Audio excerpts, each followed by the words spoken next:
Time now for the Nick Hart Show, our weekly chat with the head coach of the Gibson Southern Titans, Nick Hart.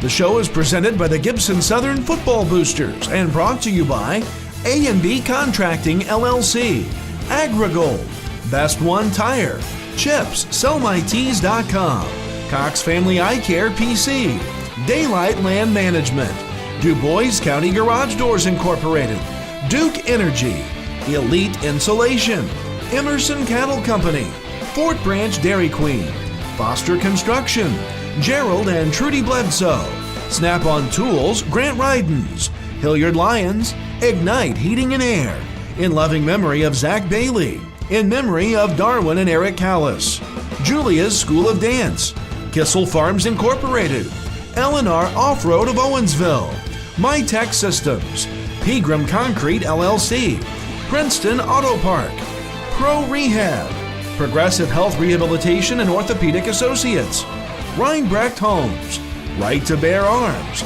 Rogers Bit Service LLC, Sandy's Pizza, Scotty's Lawn Equipment, South Gibson Grain, Sen Energy Partners LLC, Trapping and Removal of Animal Pest, 10 Barge Seed, TYFL, Vertical Tile Incorporated, Hobb Range Hood Company, Ziliac Enterprises, Beatles Towing, First Bank of Princeton, Johnson Commercial Mowing, Make Your Mark, Mayflower Gardens and Gifts, Martin's Auto Service, Kathy Solman Photography, Scheller's Carriage Inn, United Fidelity Bank, and by Wabash Valley College.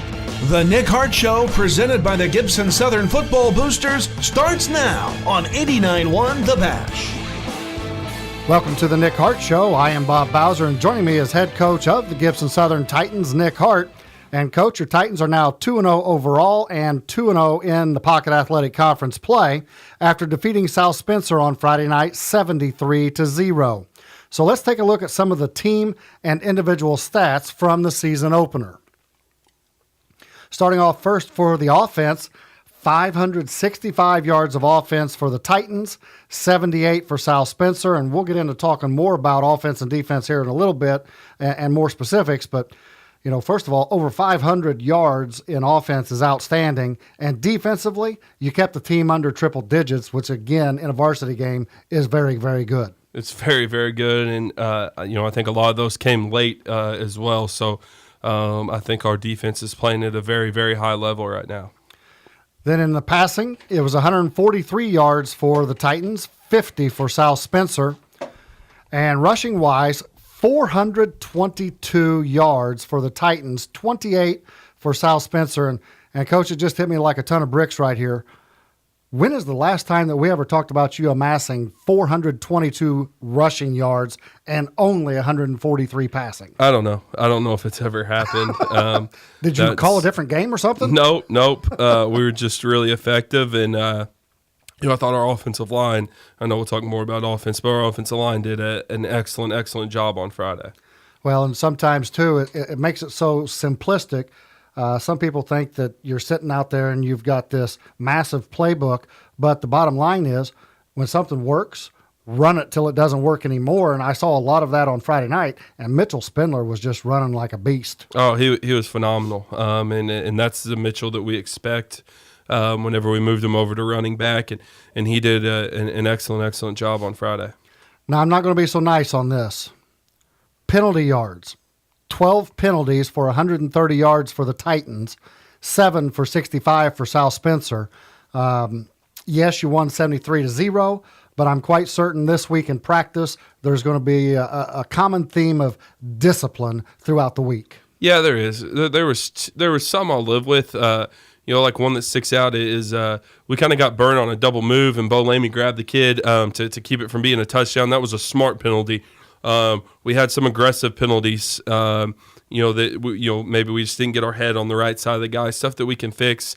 The thing I didn't like, there was too many unnecessary penalties, a personal foul or unsportsmanlike conduct, and that goes back to discipline. And, we've not had very many of those throughout the years, and we're not going to have any more of those moving forward. We got to do a lot better job of keeping our game in check. And back to the positive now. 0 turnovers on Friday night for the Titans. 1 turnover for South Spencer. Yeah, I thought we did obviously we did a great job of taking care of the football and really have for the most part through the first 2 ball games, which is great to see. Now looking at some of the individual statistics, Brady Allen on Friday night was 11 for 25 for 143 yards and 2 touchdowns.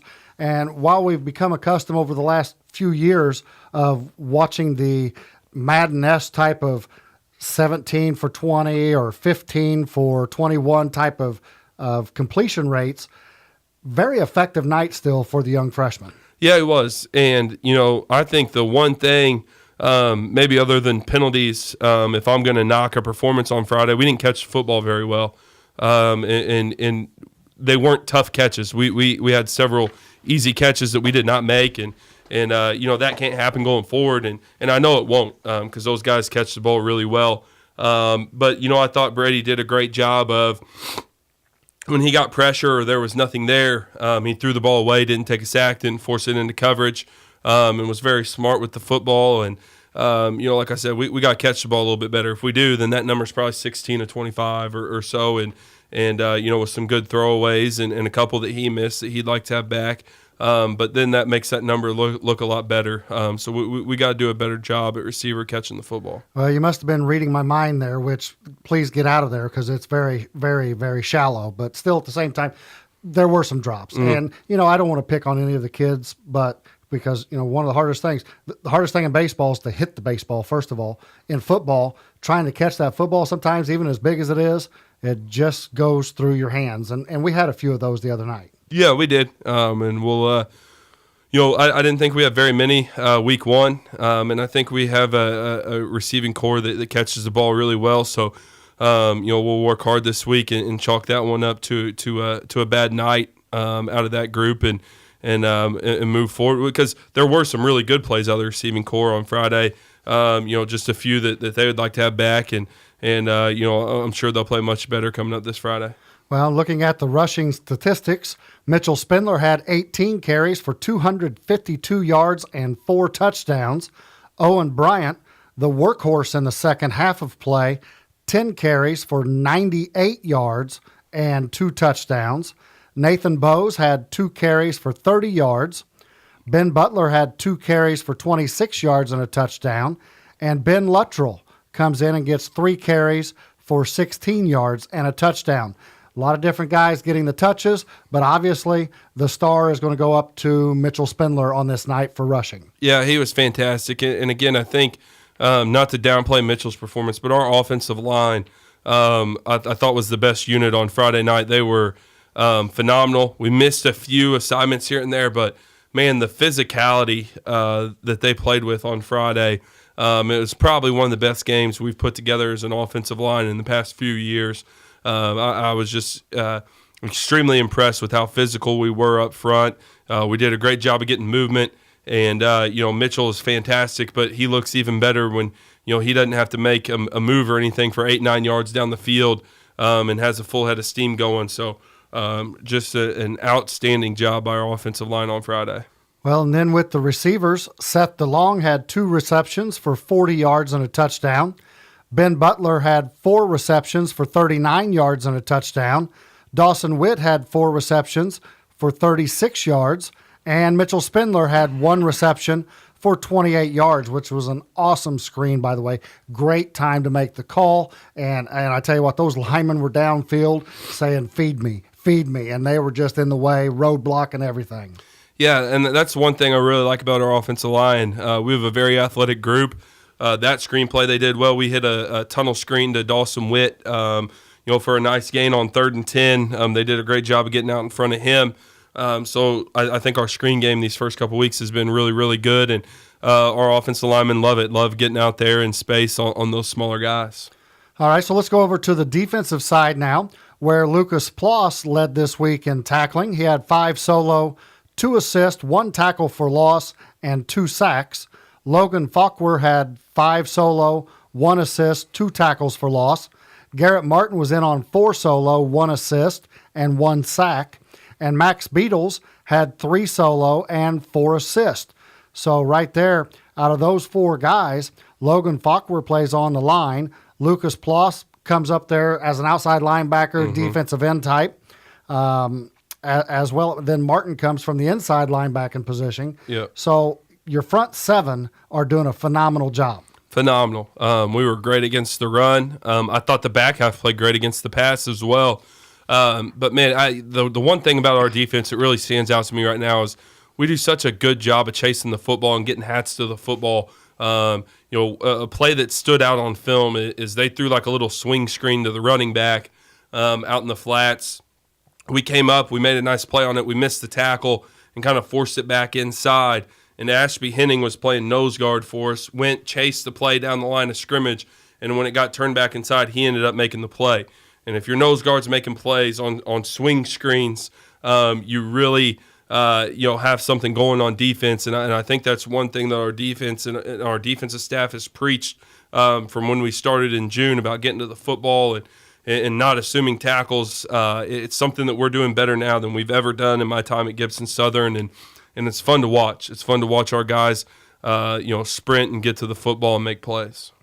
All right, Coach, so let's take a quick break here, and when we come back, we will get your overall thoughts from Game 2 concerning the offense, defense, and special teams. But right now, we need to thank the folks that make the Nick Hart Show possible on 89.1 The Bash. The Nick Hart Show is brought to you by Ignite Heating and Air, Hilliard Lyons, Snap-on Tools Grant Bridens, Gerald and Trudy Bledsoe, Foster Construction, Fort Branch Dairy Queen, Emerson Cattle Company, Elite Insulation, Duke Energy, Du Bois County Garage Doors Incorporated, Daylight Land Management, Cox Family Eye Care PC, Chips, SellMyTees.com, Best One Tire, AgriGold, and by A&B Contracting LLC. You love sports. You're your team's ultimate fan. Why not turn that passion into the ultimate career? Enroll now in the brand new Sports Marketing and Media program at Wabash Valley College. Learn how to use digital video and other media to add to the fan experience, how to engage fans on social media, and how to create excitement by hosting events and promotions. Get off the sidelines and into the game. Find out more about the WVC Sports Marketing and Media program online at www.iecc.edu or by phone at 618-262-8641. Fall classes begin August 18th. Thank you for listening to 89.1 The Bash and the Nick Hart Show. Coach, let's start with your thoughts on the offense from Week 2 against South Spencer, and I'm going to lead you off here, try to drag you to water, so to speak here. We've talked about your offensive line, your defensive line in the earlier segment. Those two sides of the football, at the line of scrimmage, the guys just simply dominated. Yes, they did. And dominate's probably the best word you can use there. It was a great performance by our offensive line as we're talking about offense. But overall as an offense, other than a couple drop balls, I thought we played very crisp, very clean. I liked our tempo. We were chasing the ball. Play 6 out. Mitch fumbled one time, and we had 2 linemen sprinting and chasing the ball. I think Mitch got it back, but they were right there. If he wouldn't have got it back, I thought our execution was very high. Just a very clean game, especially compared to Week 1. I thought our offense executed at a much higher level Week 2. All right, so let's go over and get your thoughts on the defensive side. I think we talked about at the beginning of the year. I think some people thought I was crazy because we're known for putting up numbers on offense and stuff that. I said I thought our defense was a strong point of our team, and I think it is. And I think they're kind of proving that through their play. They've just done an excellent job, so far in these first 2 weeks. And they have a lot of room where they can continue to get better. But, gosh dang, we're playing at a very, very high level. I think you talked about our front 7. We've done a great job against the run. We've got 4 interceptions in 2 games on the back end. And really limiting people in the passing game.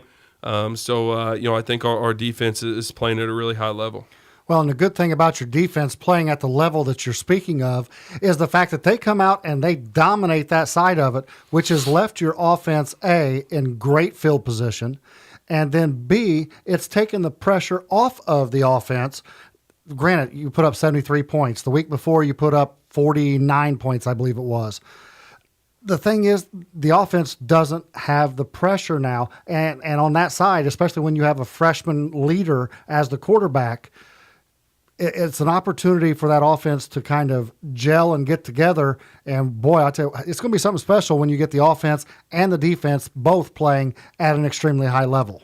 Yeah, and I think, another point to that is when we're causing a lot of 3 and outs, like we have been able to the first couple of weeks, with the way we platoon, and other teams don't, and we get them to go 3 and out, then we can play at our tempo a lot more than playing at the other team's tempo.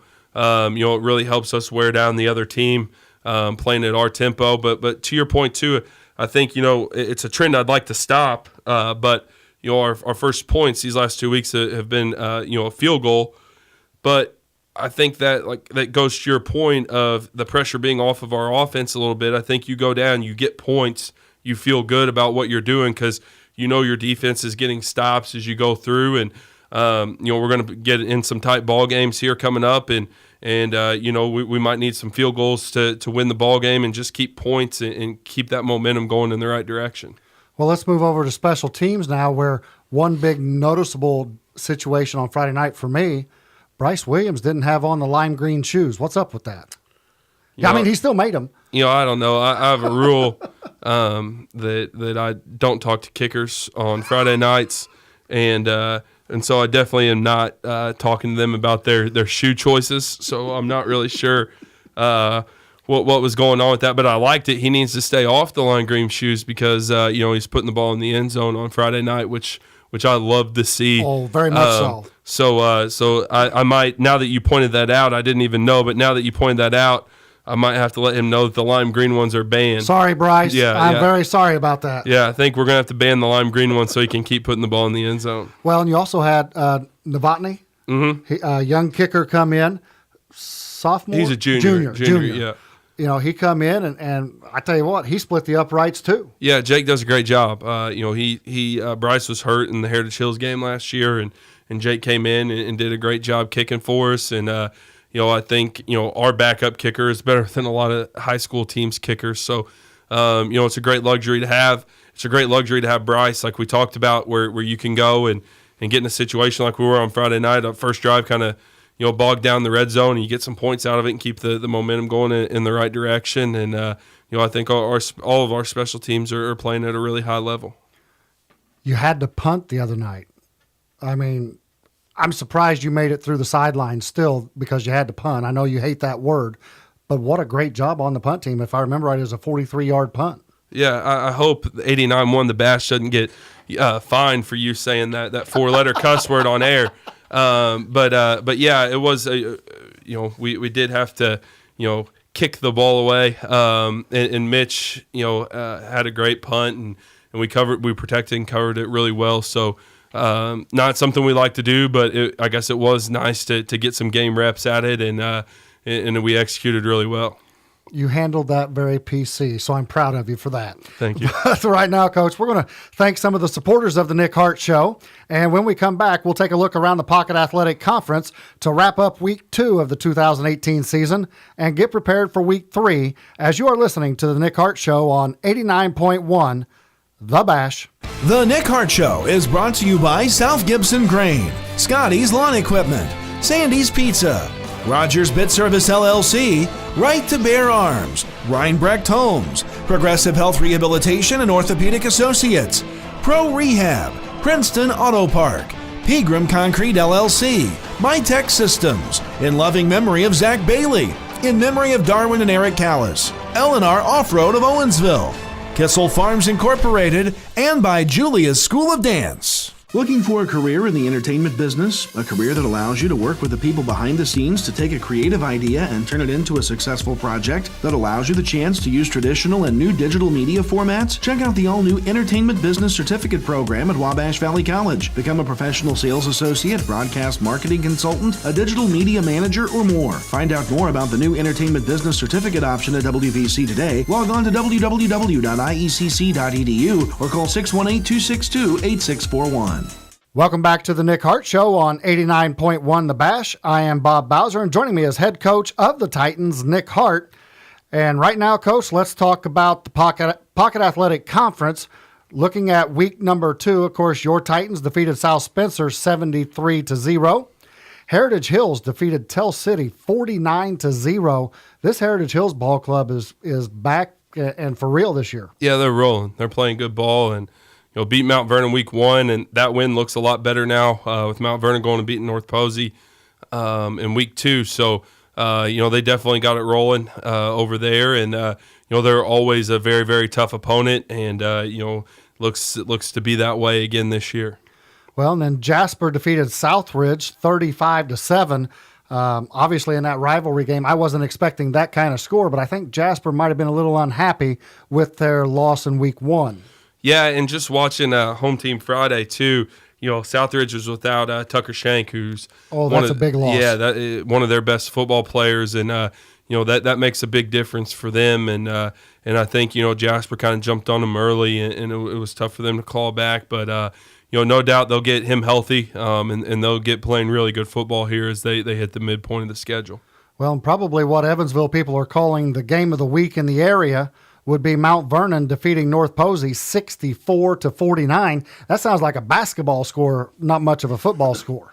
It does. It was a fun game to watch on film because it had a lot of stuff: block punts, punt returns, interception returns, 8 touchdowns by the running back. Yeah. The kid made a lot of big time plays in that game, and really, I think that we'll talk a lot about North Posey coming up here, but man, a lot of credit to their kids because they had a lot of things go against them early as far as turnovers and stuff, and they kind of dug themselves in a big hole, but they kept fighting back and competing. We're down like 43-16 at halftime, and we're able to come back and make it a 15-point game, and they had some chances in the second half to even cut into that a little bit more. So, hats off to their kids for putting themselves in a bad position, but man, They didn't quit competing, and I think a lot of teams would have kind of given up and laid down a little bit, getting down like that. But they continued to compete the entire game. Perry Central 45, Forest Park 0. I kind of expected Forest Park to come out and get after it, maybe even get the win, and then this game's like totally contradicting that. Yeah, I'm not sure what happened there. I don't know if they were maybe a little banged up after playing us or what. I would have thought they would have had a really good shot to bounce back in that game. So kind of unfortunate to see because we're always rooting for the PAC teams when they step out of conference, and obviously that was an out of conference game there. Well, and then Tecumseh, they're opening up a brand new football facility this past Friday night, and they win 28-6 over Pike Central. Yeah, again, I didn't really know what to expect. I didn't know a whole lot about Tecumseh, and Pike Central played a team out of Indy week 1 that I didn't really know. They got beat, and I didn't know if that was a good loss, a bad loss, or what, because I didn't know much about that team. But I think they're young. They graduated a lot of kids last year, and they'll get better as the year goes on. All right, so let's look ahead now to this Friday night when Heritage Hills will be at Pike Central. I'm going to assume that's a 6:30 ball game, and because of the time zones. I'm sure. So therefore, Heritage Hills at Pike Central, and I'm just going to go out on a limb here. Heritage Hills is on a roll here in the early part of the season, and I think Pike Central is probably just in the way at the moment. Yeah, Heritage Hills seems to be playing really, really good football, and Coach, I know they have Jasper coming up in week 4, which is a huge game for them. But Coach Wilkerson will have those kids focused and ready to play and take care of business here in week 3. He won't let them look past Pike Central, and he'll have them ready to play. I told you to get out of my head because that's where I was getting ready to head to right there was the fact that sometimes high school kids, college kids even up in the pros, sometimes they start looking ahead to that next game instead of taking care of business in the game at hand. Yeah. But then South Spencer will be at Tell City. A chance for South Spencer. They played really well in week 1 against North Posey. Mm-hmm. Had a tough night this past Friday night, but a chance to recoup and get back in and get some more work with their new head coach and an opportunity maybe to go get a victory at Tell City. Yeah, I think so. And both teams are in very similar things. Tell City lost to Perry Central in overtime week 1. Took a big loss last week to Heritage Hills.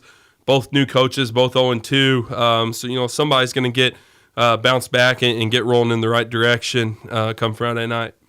Well, and then Southridge will be at Forest Park. for a 6:30 ball game. And I've got a feeling Southridge is going to come out and try to make a statement in this next ball game. Yeah, I think they'll bounce back. After a tough loss on Friday, Coach B will have them ready to play come Friday night. All right, Coach, one more segment to go, which means it's time to get the listeners ready for Friday night as your team prepares to take on North Posey in a Pocket Athletic Conference matchup. But first, let's thank some of the underwriters of the Nick Hart Show on 89.1 The Bash. The Nick Hart Show is brought to you by Sin Energy Partners LLC, trapping and removal of animal pests, 10 Barge Seed, TYFL, Vertical Tile Incorporated, Hobb Range Hood Company, Ziliak Enterprises, Beatles Towing, First Bank of Princeton, Johnson Commercial Mowing, Make Your Mark, Mayflower Gardens and Gifts, Martin's Auto Service, Kathy Solman Photography, Scheller's Carriage Inn, and by United Fidelity Bank. Looking for a job in agriculture? Then Wabash Valley College is the place for you. We have courses that can help prepare students for careers in farms and other ag-related occupations, including ag sales, marketing, and mid-management positions at ag suppliers. Our programs have great instructors to help you get to where you want to be. For more information, call WVC today at 618-262-8641 or visit www.iecc.edu/WVC. Welcome back to the Nick Hart Show right here on 89.1 The Bash, or you may be using the free app to access the show on your cell phone. So, Coach, week 3, your Titans will be taking on North Posey in the home opener for 2018, and we will have all the action live on 89.1 The Bash with pregame at 6:45 p.m. North Posey enters the contest with a record of 1-1 overall and 1-0 in conference play. What do you expect to see from the Vikings on offense? A lot of stuff. We have them down. Now, this is including trips right, trips left. But we have them down for 28 different formations here in these first 2 games. Which is probably 14 or 15 when you take out the rights and the lefts. But a lot of formations. They shift, they motion, they do a lot of stuff, a lot of misdirection. They're very difficult to prepare for. It's really a funky offense to play, and I don't mean that with any disrespect at all. And I've made this analogy before. Playing their offense, it's kind of like just going against a left-handed boxer. It's just different.